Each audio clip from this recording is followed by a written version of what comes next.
I could dress as clean as I want, but I know What's in your heart? in here I'm not satisfied with us as a whole. Yeah.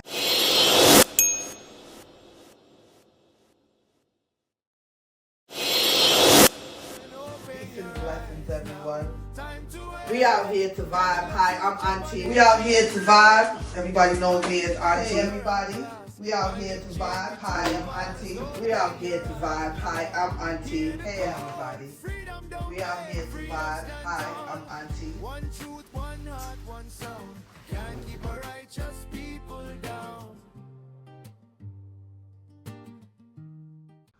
Hey, everybody. This is We Out Here to Vibe. My name is Shala, otherwise known as Aunty. I just want to kind of give a little bit of update on myself. The last 2 years have definitely been a journey to bring me to this point of all of these conversations. I won't say it's been a research, but it turned out to be a research, if that makes any sense. Because we really have to understand the people behind the stories and where they are now and how they have, evolved within themselves, understanding the journey of healing and what that looks like. And I'm really proud to say that having these conversations even helped me on my journey. No conversation wasn't hand in hand. And even where I am right now, at this time, losing my mother, her not being able to see this story, but actually she can. And that's a whole nother journey that we'll discuss somewhere on this journey. I must say gratitude to each person that channeled through these conversations and how proud I am of where they are through all of these conversations and how necessary for us to be a part of strong conversations and pay attention to where these conversations take each one of us. And the journey, I must say, is a blessing to be able to witness with one's own eyes. Tonight's conversation, let's say the conversation that was pre-recorded by my friend Mario and how we were able to meet. I met him through a coworker, which is one of my guests that was a part of one of my conversations. And through that conversation, it was based on us collaborating, if that makes any sense. And he was a total stranger to me. And it was based on Pan Life, Hoops for Hearts, Hoops for Health, all the different entities that we have collaborated on with Mario. And Mario is a part of MBK 617. He was able to donate to us so that we were able to have our very first basketball tournament at Almont Park. I gotta say, that's my brother from a different mother. And the love I have for him, that is just a natural love because we understand each other's trauma. Let's talk about that. On my journey to understanding my purpose, which is to heal and be a part of a conversation of healing, I must say that we were able to understand each other. And I'm so proud that we had that conversation.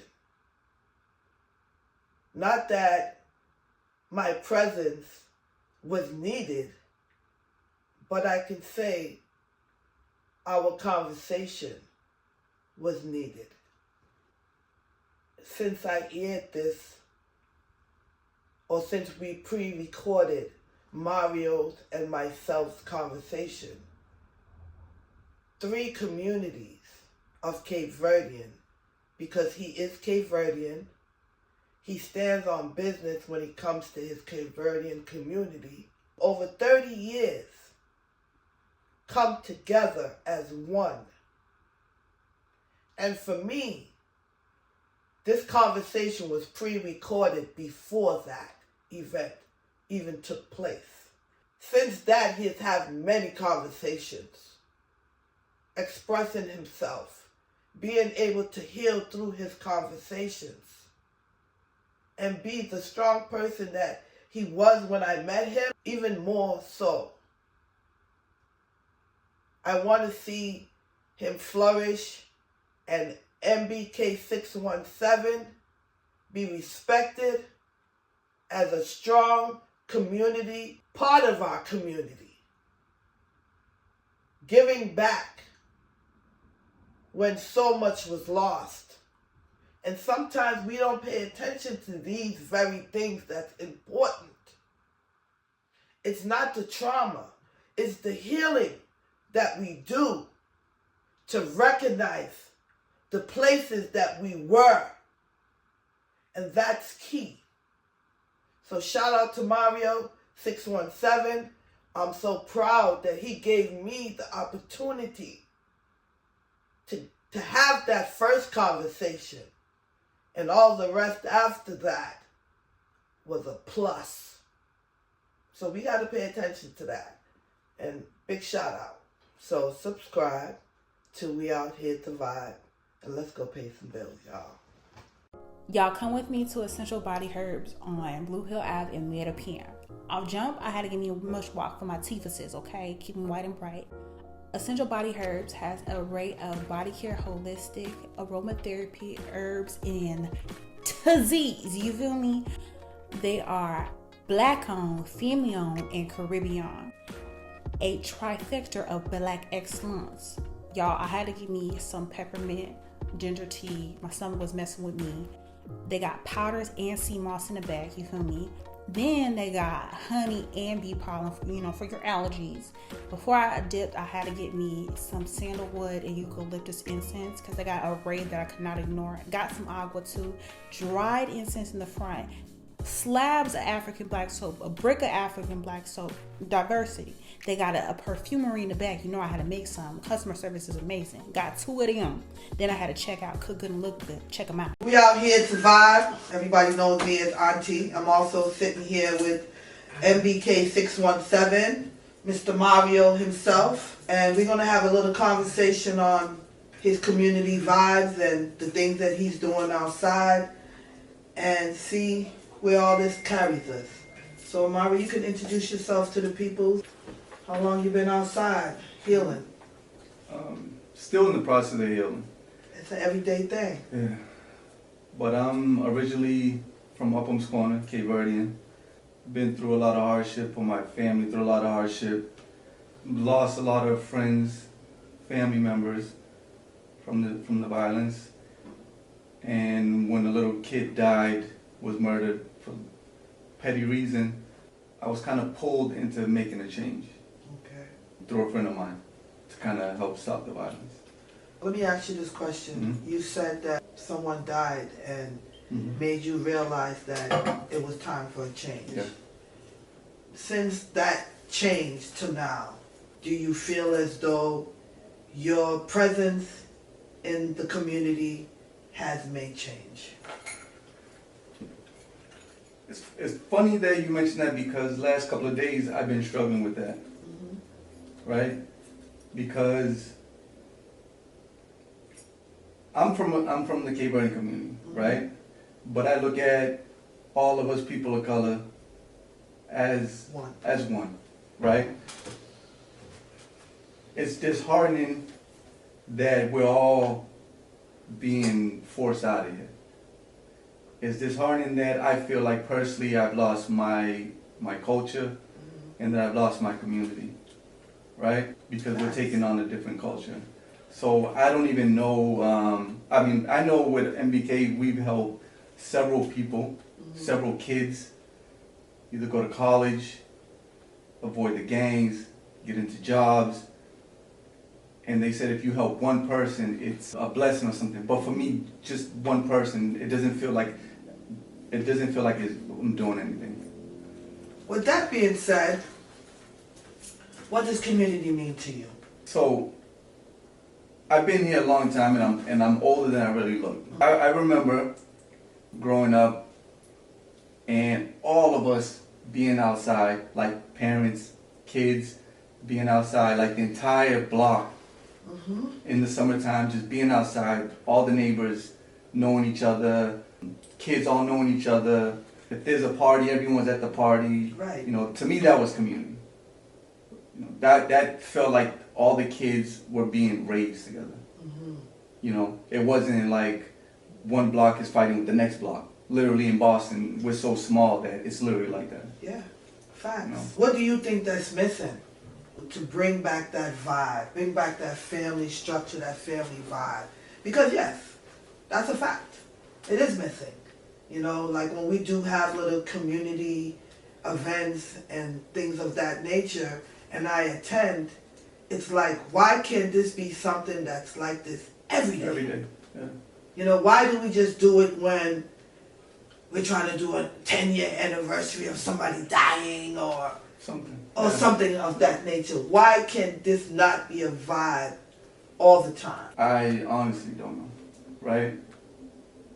Because like so when the way that I feel that we lost community is that everybody's being relocated. You know, relocating to a different town because they're trying to escape Boston and the violence. Right. Right? Or they don't want their kids to be involved or grow up in the neighborhood. And, you know, even before, like, even if it was gang blocks, you can go anywhere and just find everybody outside on the block. Right now, you go outside, you don't even find kids on the block. You know, it's either they're inside or they're driving around. You know, but it's, you know, I wouldn't know how, because I feel like, again, this conversation that me and my friends was having earlier today, is that everything is just too far gone. Like that's the way that I feel. We're just too disenfranchised now. Yeah. You know, by you don't see us, you don't see it coming back. You don't see us being able to find a way to make it all make sense again. For me, this has been a long struggle for me, trying to bridge and keep our community together, right? Like I literally, when I first started, I had to go from when that kid died, the little kid died, I literally had to go to everyone involved, and like, since I was older, and they were younger than me, and I had the respect level, I had to tell them like, yo, you're gonna stop, because you're still young and you don't know what you're getting yourself into, and if y'all don't stop right now, you're gonna kill each other. Right. And we're not supposed to be out killing each other, all of us, right? But I think with the gentrification, is displacing us. And from what I saw a long time ago, I saw when they was tearing down the projects and relocating people into Taunton, into Fall River, and putting rivals inside that neighborhood. And then it was like, okay, so we're getting displaced. Our neighborhood is going to become peaceful in Boston. And then you're putting us in another location where we're rivals and feuding over money and no jobs. And we're going to start the gang warfare out there, which is happening. We're going to start it over there, and then again we're going to miss out. So if we're going to miss out again, just to start fighting, it's, what's that saying? Wash, rinse, repeat. You know what I mean? Like, if it's a dirty cycle. It's a cycle, but it's like, okay, and we can't even see that we're being so displaced. And if you can't even see that, what's happening, like, how are you even gonna say, well, let me build something, you know, like, let me build something together? Like, I see, like, on my Facebook, you know, and I only do Facebook, and it's only because it's been there for so long. I don't even like social media, you know, but it's like, social media, I have a lot of friends and family displaced everywhere. We try to stay as a community on Facebook, but it's pointless, if I can be blunt. You know? Like, what's the point? Like, we all want to comment on each other's pages and shit like that, but our friends, our kids don't know each other, our cousins don't know each other. Facts. You know, we don't want to vibe with each other. We don't want to do none of that shit. We find fault in everything that's positive, or we find fault in everything that can make change for the better. So yeah, it's like not a win-win, it's a lose-lose because nobody's really trying to make it all make sense. a lot of people do try to, and I give my compliments to everyone that does events, or like, you know, you in particular, try to do things to bridge us, to keep us together, to so we can all have something. So a lot of people do that, and I don't want to take away from people that are trying. Facts. Right? Facts. But if more parents, you have kids, you put a human being on this planet, you're responsible for that human being. Not put a life here, and for, you know, a father to say, well, I put a life here, I'm out of here. And then for moms to say, well, here's a tablet, leave me alone. Find something to do. Y'all come with me to Nubian Markets on Washington Street in Roxbury. The first thing I got was some citrus, and you already know, for real. This is a black-owned grocery store. If you're walking through Nubian Markets, you see these little signs telling you that you're buying black. I grabbed me some Wake Robin kimchi and some tofu food. Then I turned to the dairy section and got me some buttery butter, baby. Slowly but surely, I entered my home, the Cannon Spice. I got me some Louisa Sassoon and some mustard seed, because I got the faith of one, baby. Re-hit the produce section for some nanners and garlic, because you know, y'all, I forgot. Y'all, look behind me. Y'all, they got a grab-and-go section with savory snacks and seeds, and if you go a little bit further, you're going to see some dessert. Nubian Markets. Now, surprise, they got a cafe at a halal butchery. I had to check out because I was about to pick out. Could look good, check them out. And I learned to mind my business too, even when it came to my friends, because I had 2 incidents. I am a very different person with kids than I am with adults. Like, especially with male adults who try to become aggressive. You know, I am very different. When it comes to kids, I will act just like a kid with them, and I don't like any harm happening to kids. Yeah. And 2 incidents happened where my friends, I said, you know, I'm just going to mind my business when it comes to men raising their kids. It was, I went into one home, to my boy's crib, and there was just drugs and guns all over the table. Yeah. Right? But he has his little son there. And I'm like, dog, put that away. Like, your son is seeing this. He's like, man, don't worry about him. He's going to be all right. You know what I'm saying? I'm like, nah, like, at least put it away in front of me so I'm not here witnessing with him seeing that and saying, you know what, Uncle Mario was here. And he was cool. And he was cool with it. I'm not cool with that. You know, that was one incident. And he did put it away because I'm like, for me, do it for me. Another incident, my boy's in the car and he got his little son in the car. And to me, all of my friends' kids, they just call me Uncle Mario. You know, and those are my nephews. Not my blood, but they are mine. Yeah, nephews, yeah. Okay? And he was blasting music with profanity that I don't think the little kid should be listening. I'm like, yo, again, this is another individual. He was like, I was like, yo, can you turn that off? Because, you know what I'm saying? Why you want him to listen to this? And he's like, man, he's going to be all right. He's my son. Right there, I said, you know what, cool.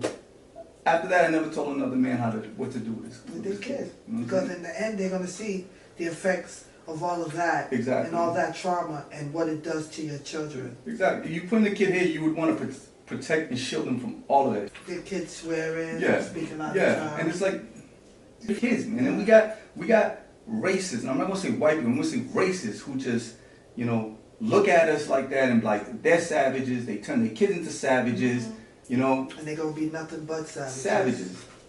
And then it makes me wonder, like, sometimes, like, yo, like, are they right? So let me ask you this question. What's your definition of healing? My definition of healing is for me to get away from everyone, shut off my phone, and just take at least 2 weeks by myself. I'm talking about by myself, you know, and just reflect on everything. That would be the beginning of healing for me. But I haven't started the healing process because all of my friends and a lot of my family members are involved in it, and I can't turn my phone off. You know, like, as much as I want to get the hell out of here and get the hell away from everyone, I just don't feel like I can. You feel like, so do you feel like you are the gatekeeper to their healing? Their survival. Mm. Not them, just their survival. Yeah, I feel you. I often feel like that myself. Do you see within some of the people that you surround yourself around to be that protector, do you see them having a way to find healing? Or is it too far gone? Some of them I think are definitely too far gone. Some of them are trying, and I think when I look at them, they're trying to find that healing in their children, because they had their family, you know, their spouse, their children, and they trying to raise their kids to be different, and they starting to act different. You know, and I give my friends in my generation a lot of props for being without fathers, knowing what it was like, and being fathers to their kids. Yeah. You know? I can honestly say, for all the men that are around me, even including yourself, I'm really proud. You know, I'm even proud to have this conversation with you.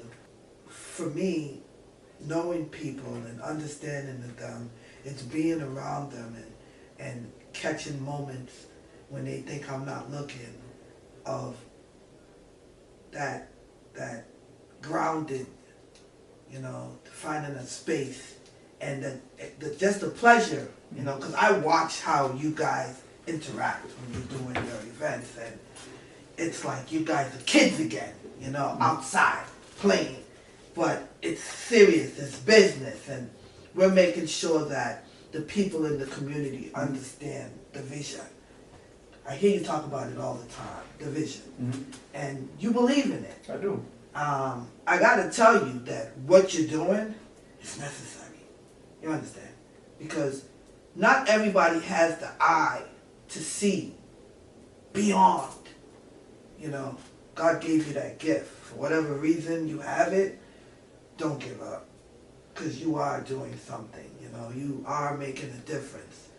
So like when I hear you say you don't see it, I gotta tell you, I see it, you know, and I will stand next to you guys anytime, because people need to really know that you could be doing anything in this whole entire world. You could still be in the streets. But whatever made you change, that's growth, that's healing. Shout out to you on that vibe. Don't stop what you're doing, because I'm proud to know you. I'm proud to be at any event that you invite me to and stand next to you and do what needs to be done, because a lot of people don't believe that there is possibility to heal. You know, I'm 58 years old, and I'm telling you it's possible. Mm-hmm.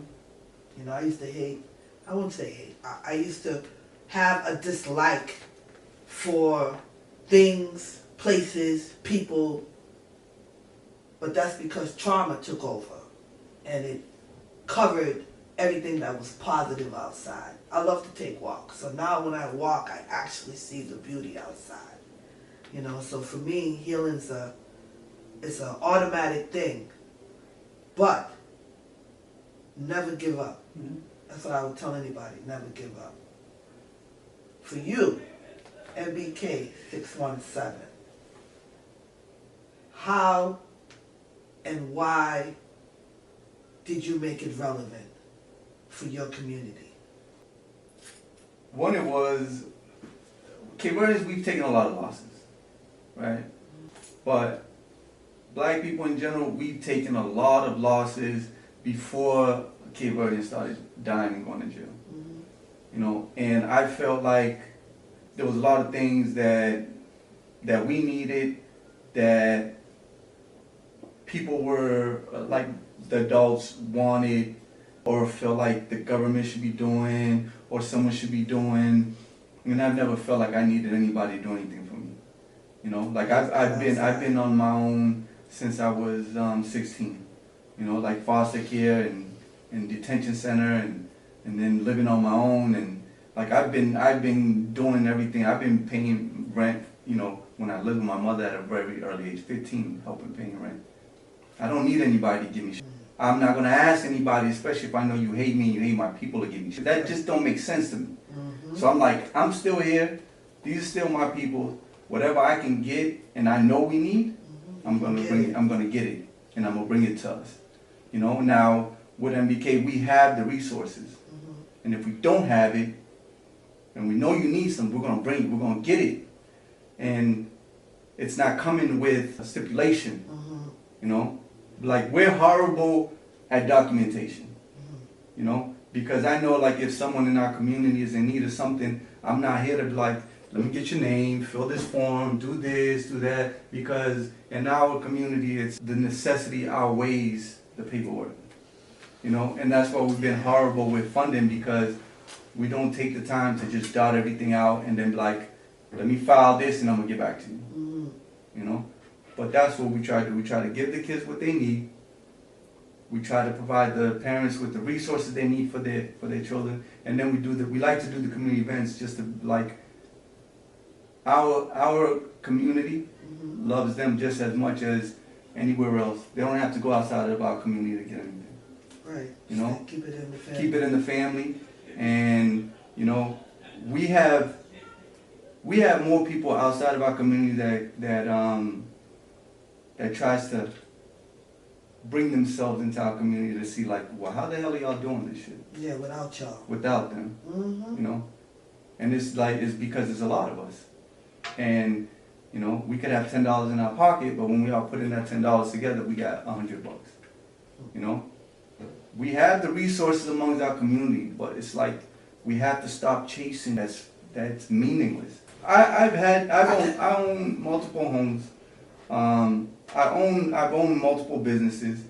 I really don't need, you know, a lot of my friends in the same predicament. You know, I don't value clothes. You know, I'll probably go shopping like if I'm gonna go out, and that's if my wife tells me go get something. But I really don't value no material, because I can dress as clean as I want, but I know what's in your heart. In here, I'm not satisfied with us as a whole. Yeah. You know what I mean? So we go in, we try to get clean to make us feel good and make us feel rich, but we're living in slums. So I don't care what you got. People are dying. Exactly. They're suffering. And that's what weighs on me heavy. Yeah. That every day, it weighs on me. You know? So I don't, the clothes is not going to change none of that. Damn sure. You know? Nah. Y'all come with me to Essential Body Herbs on Blue Hill Ave in Mattapan. Off jump, I had to give me a mush walk for my teethuses, okay? Keep them white and bright. Essential Body Herbs has an array of body care, holistic, aromatherapy, herbs, and disease. You feel me? They are Black owned, female owned, and Caribbean. A trifecta of Black excellence. Y'all, I had to give me some peppermint, ginger tea. My stomach was messing with me. They got powders and sea moss in the bag. You feel me? Then they got honey and bee pollen, you know, for your allergies. Before I dipped, I had to get me some sandalwood and eucalyptus incense because they got an array that I could not ignore. Got some agua too. Dried incense in the front. Slabs of African black soap. A brick of African black soap. Diversity. They got a perfumery in the back. You know I had to make some. Customer service is amazing. Got 2 of them. Then I had to check out. Cook good and look good. Check them out. If you had one thing to say to your community as a whole, so that they can know who you are as an individual and everything that you stand for, what would that be? But I love them. And I want a better life for all of us. When you say you love your community, because it's everywhere in this building, like everywhere, it's written everywhere. For some people, spitting out the word love might be easy for some, and they might not have true meaning within that context of that word. But it's so evident all throughout, and just me knowing you as a person, that love is so real. When you say that word, do you even understand how far that word love goes for you? Mhm. Like, I definitely do. yeah. Because I love my mom, Mm-hmm. right? I love my mother. She's never said once, I love you, but she displays it. So I've always, that lack of hearing it, I raised my siblings to always tell them That you love them. that I love them. Because I wanted to ingrain that into them. So when they see each other, or when they're leaving, I love you, I love you. So when I tell my community, when I say like I love them, it's because I really do. Because there's so much hate that outside that comes to us. They come to us from people that don't know us, don't know our situation, Ain't trying to know. ain't trying to, don't care to know our situation. They think that we just came out of the womb as a gangbanger, don't know what the trauma and the systemic racism that put us in the situation.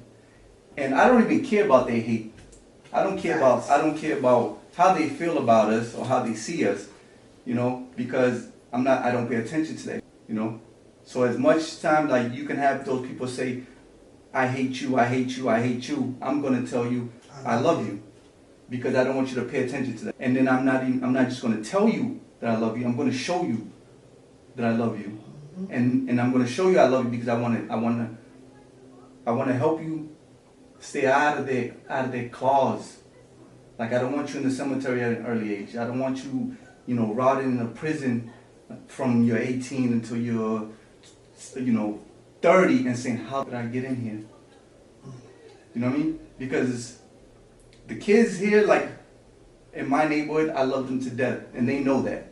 Yeah. Right? You're well known. And definitely well known. I know it's going to take until they're 24 to 25 before the mental kicks Changes, in. yeah. Right? So I know, and for anyone that does this type of work, you got to know, like, you're not going to change your kid overnight.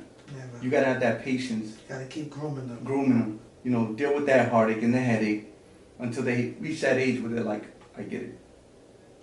Facts. It's just that the kids outside of our community in the suburbs, they don't have the same pressure. Yeah, they don't. You know, they don't have the same pressure as a kid out here does. Mm-hmm. So Facts. life for them is just easy going. Easy. It's easy. You know? It can be hard for them if they make it hard. Yeah. I got a chance to watch Street Soldiers. Okay. Portions of it. I still got to get back to it. But Okay. what made you want to be a part of Street Soldiers? We are very well respected. You know, it's the people here, like, and everyone does it, I guess, in their own state. They just be like, you know, they don't see what type of, like, how men, you know, people from here in Boston, they don't see how we stand up for our city, you know, and how we just refuse no matter what state, whatever state we go to, we cause havoc.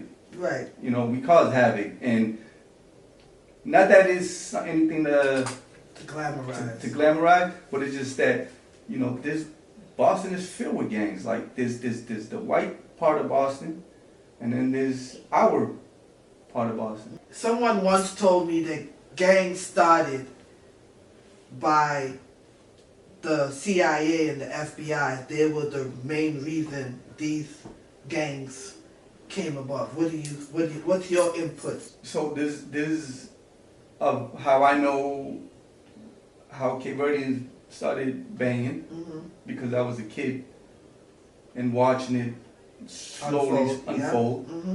Yeah. Then there's a history of gangs, which my mentor was a very well-known individual in California. Okay. His name was T. Rogers. People can look him up. Very well known, very well respected. You know, and his aspect of how gangs started was just protecting themselves. You know, against the police, against the white mobs at that time, like the white kids that was, you know, that's how it starts, and then it kind of gets out of control. But it's strictly, you know, protecting themselves. You know, I can go on about, like, racist people put us in a box, and then they can't understand why we're trying to fight to get out of this box, you know, and they just look down upon us in a certain manner. But it's like, you're the cause. Like, no one's gonna convince me otherwise. Cook good and look good.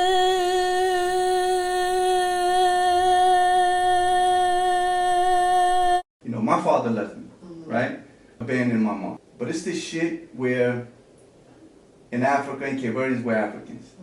It's unheard of for a father to abandon his kids, right? It's like, during slavery, you kept fucking breeding these men like fucking animals. Breed them here, take them away. Breed them here, take them away. Breed them here, take them away. When you start a trend, it spins and it keeps going. So now that you have a father, he breathes here and he goes. He breathes in, he goes. He breathes in, he goes. Facts. You know what I'm saying? Like, you put drugs in our neighborhood. You started that. But they would say we were the ones that would have found the drugs. Yes. But that's not the case. Yeah. So it's like you start some, leave, and then when that situation got out of hand, that's y'all fault. Why are y'all like that? You know what I'm saying? It's funny. That's why I can't pay attention to how they feel about us. Yeah. I can't. Ever. Because it's a joke. And I'm not saying like white people. I'm saying racist. Yeah. You know what I'm saying? Racist. Because it's a big difference. It's a big difference. And it needs to be understood. Because I have a few white friends that they would go beyond. But then you have those we call the racists. Yeah. You know, we got no room for you. Yeah. But it is what it is. It is. You are nothing but a distraction. Have always been a distraction. And everybody's getting hit. Point blank. That's all it is. For me, that's all it is. Yo, you hate me, I hate you. You want to fight, let's fight. You want to shoot, let's shoot. Like, that's just how I feel about anyone who don't value my life. And anyone, like, if you don't value my life, you don't value my people's life, that's just how it is. We'll just keep our mutual feelings, stay our distance. But my hands will always be extended to anyone that wants to extend it to me. You know, I don't have anything against any race or gender. Like, I just want to be left alone. I just want to be, deal with our issue, and you go about your ways. And you're happy with your wife, 2 kids and a dog and the suburb. You're cool. Just stay there. Like, and let us be. For the people that don't know, season 1, We Out Here Survive. It's out here on all streaming podcast platforms. So go check it out if you haven't heard the show before. It is such a beautiful storytelling, deep dive into people's good, bad, and indifferent. But tell us about some of your favorite episodes from season 1. I would say it's when I invited a guest over, and before we even started, she had so many things she wanted me to critique just to have her there, and we was all for it, we'll hide the face, we'll do all of these. All right, something her writer. All of these different things that she needed. And when she got there, I told her, we're going to talk about her life and, some things that she's been through, had knowledge of some of them, which would have been a great story. Not that I'm trying to have her we're trying to monetize her pain. Right. But why are we talking? Right, because it was about trauma. That segment was about trauma. And you had several different traumatizing situations. And, mental health and mental issues and all. And she was like, why would you want to use that? And I'm like, I'm so confused. Like, why are we even here? You a whole mental issue. And I'm not even trying to... No, but you were trying to say, I'm not even trying to be funny. No disrespect. No, she was trying to really bring out, look how much you overcome, pushed through, survived, thrived. How did you get there? Accountability. Where you stand on that? I take full accountability for everything that I've done. I don't care if it was based on trauma, if it was, based on pain. And anytime I've gone out and spoke, the first thing I do is apologize to my community for everything that I played a part. that I played a part in. Even when the kids that I influenced, because those kids turned out a certain way, and now I take accountability for it. I acknowledge my part, and I want to correct it. And me doing this is a way of correcting it and realizing the influence that I do have. And that's why I want to make the change and at least do my part. And not for nothing, I ain't trying to cut you, but that's all you can do, you know? Because we always gonna have the naysayers that remember us back then, you know? And they try to place us back then, right now, you know? And you can't do that. Yeah. I said move on. Go on with that, you know? See me as the person I am today. Respect me as the person I am. And even respect me back then. Sorry. That got to be said too. Because back then is what brought me to right here, right now. You think? And I think accountability is like everyone is going to have to take. Is going to have to take it. That has part in the way we are right now. And like I'm talking about within our community, the people in jail. You have to be accountable for what you did. You know, the people out here, you have to be accountable for the way you move. Like I've seen too many people. You want to blame everybody but yourself. You know? Oh my God, it's so good to hear that. You know, because some people just don't want to get there. Like, bro, I can't talk to you right now because you're still back there. You're not here. You're not here with me right now where we can have this conversation. So to hear that coming from you, right? It says volumes, and people, y'all need to take notes. Straight like that. Get your notebook out. Take some notes. Recognize what's really good outside. You ain't it till you had conversations with real ass people that's gonna tell you the real and keep it real. So, I stand with you, man. Like, I love everything that you're doing right now. I love your accountability. You know, people see you and they don't know you. So this is why I felt it was necessary for you to be on my podcast.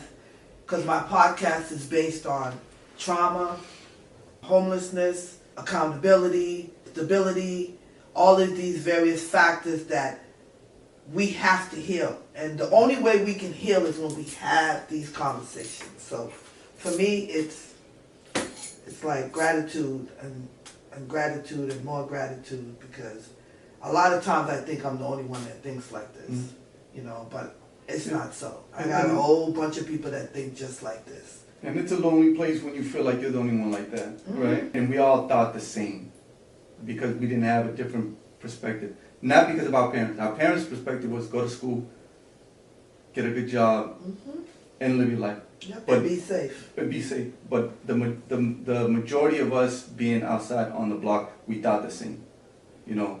And when I started meeting someone else that became a good friend of mine, started putting different things in my head, started teaching me different things, started giving me different books to read, and then my mind would just open up, right?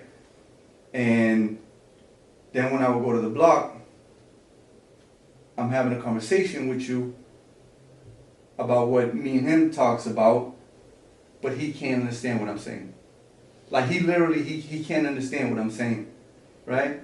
And then when he would talk to me about cars, money, drugs, or go shooting, I didn't want to hear that, right? So then it felt like everyone I'm talking to, they not understanding. Yeah, and then it felt like, but I love my neighborhood so much, I love my people so much that I want to be around y'all, but I'm not getting a different stimulation anymore.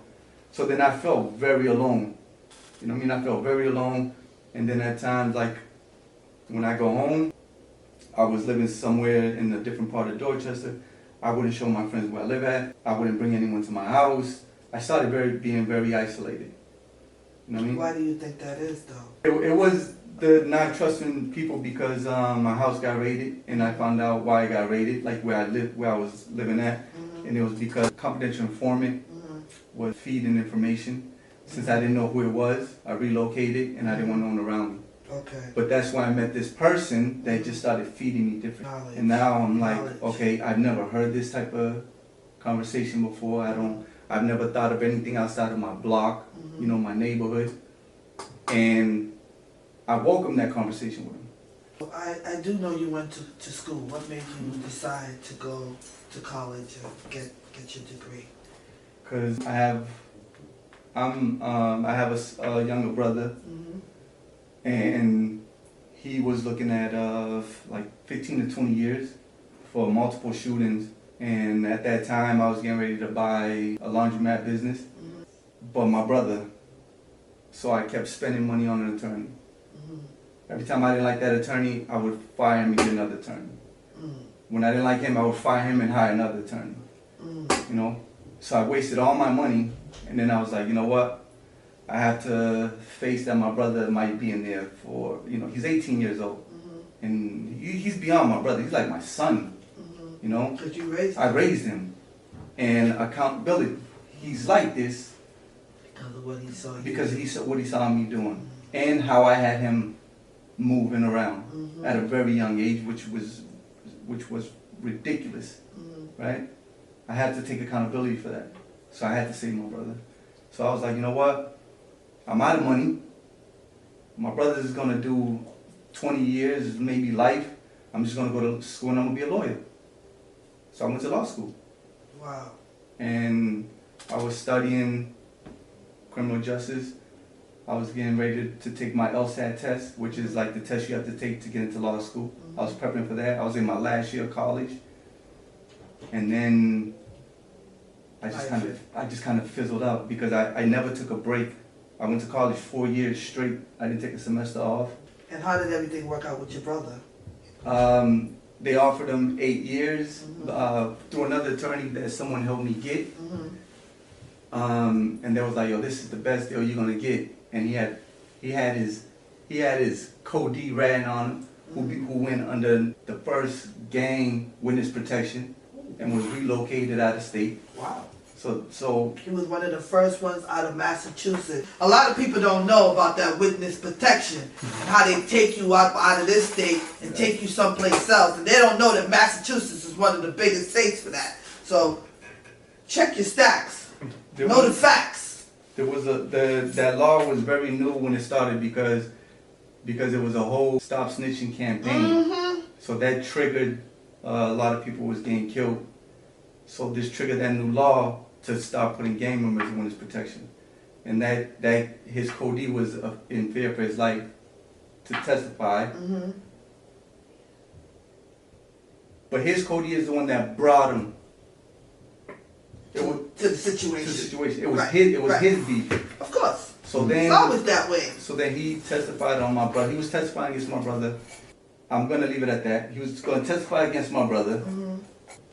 Two of the victims was gonna testify against my brother. So when they offered my brother 8, my brother said, I'll take it. And mind you, for me and seeing my little brother like 18 years old, going to prison, and it was like, you know what I mean, like, it ate me. You know what I mean? But He made it through. he made it through, and he's out now, and he has 2 beautiful children. He has four homes. He's with a beautiful woman like that got his back. He doesn't even really deal with anybody out here anymore. Well, 8.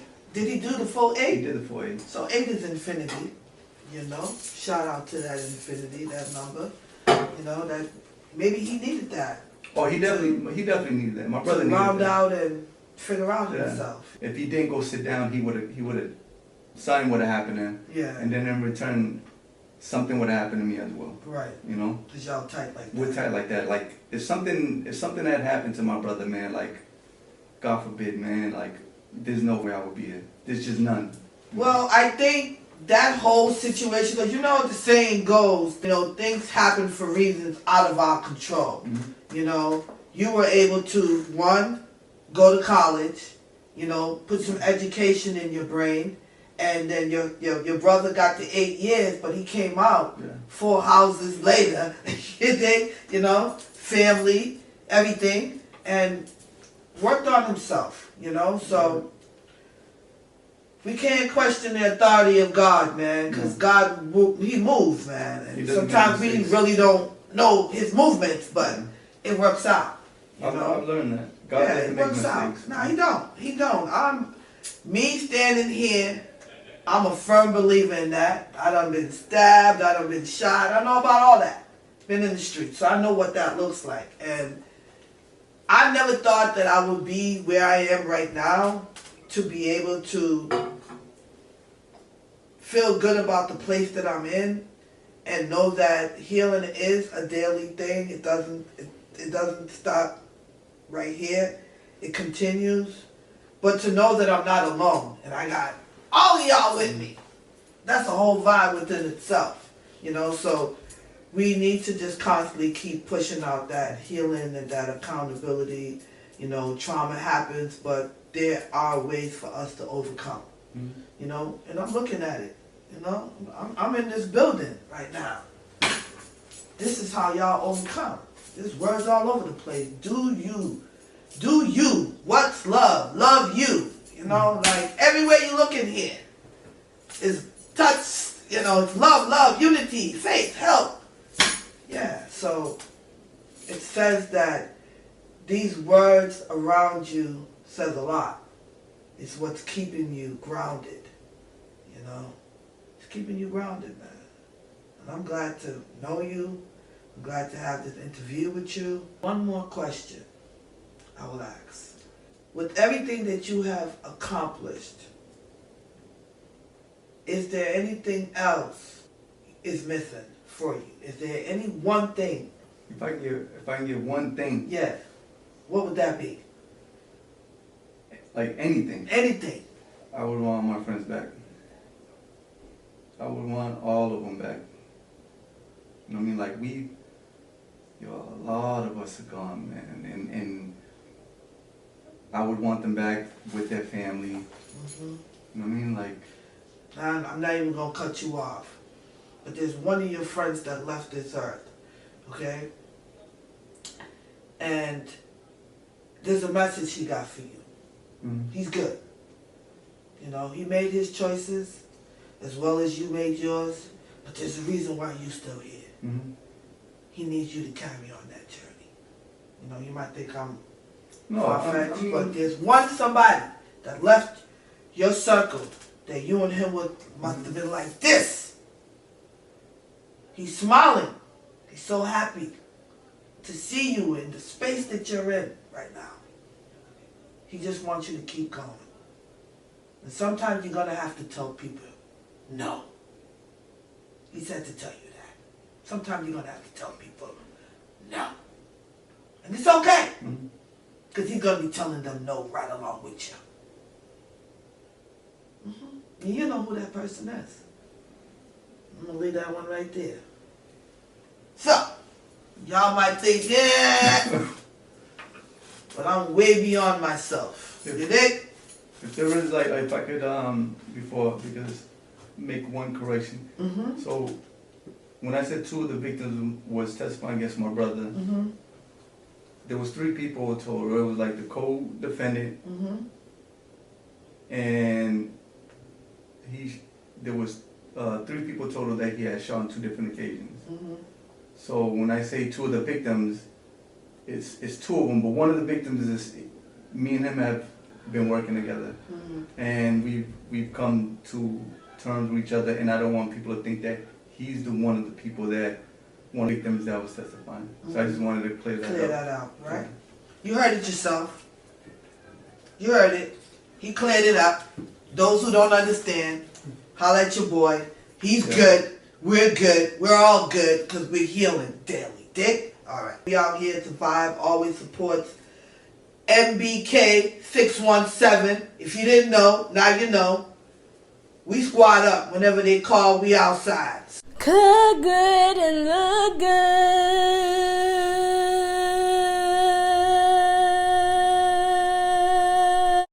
So hey everybody. Check out Mario at MBK617. A phenomenal dude. Get a chance to know his vibe, because he's definitely outside. And I rocks with Mario. Anything he got going on, if you need me to volunteer, I'm definitely there.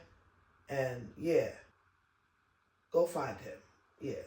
And I definitely got to give a big shout out to H&S for understanding my vibe, understanding the vibe of Pan Life, Project 333, the food distribution, our healing circles, life in general, understanding the vibe of the community, knowing that healing is the agenda for all of us, because we're greater when we understand that quest. So for me, big shout out to H&S, big shout out to Pan Life Project 333, who has the food pantry every Saturday at 30 Edgewater Drive in Mattapan, being a part of the healing, understanding what that looks like, feeding the community, standing on business. Yeah. And I also have to give a big shout out to Food Rescue for believing in Pan Life and understanding that we have to collab together in order to be able to do better for our community. So you heard me mention MBK617. That was a conversation. Pan Life Project 333. That was a conversation. Food Rescue. That was a conversation. Yeah. We out here to vibe. It's a part of that conversation. So we're greater when we collab together to understand what all of that looks like. And shout out to everybody that's taking time out to get it done. Because there's a lot of us. I'm going to be the one. No, let me scratch that. We are going to be the ones to get it done. That's why my podcast is named We Out Here, It's a Vibe. Because it's we. And we are greater in numbers. Yeah. So look out for me. Get a part of my stories. Because we all got stories. And we going to vibe. Because Auntie love everybody. You dig? Yeah. Holla.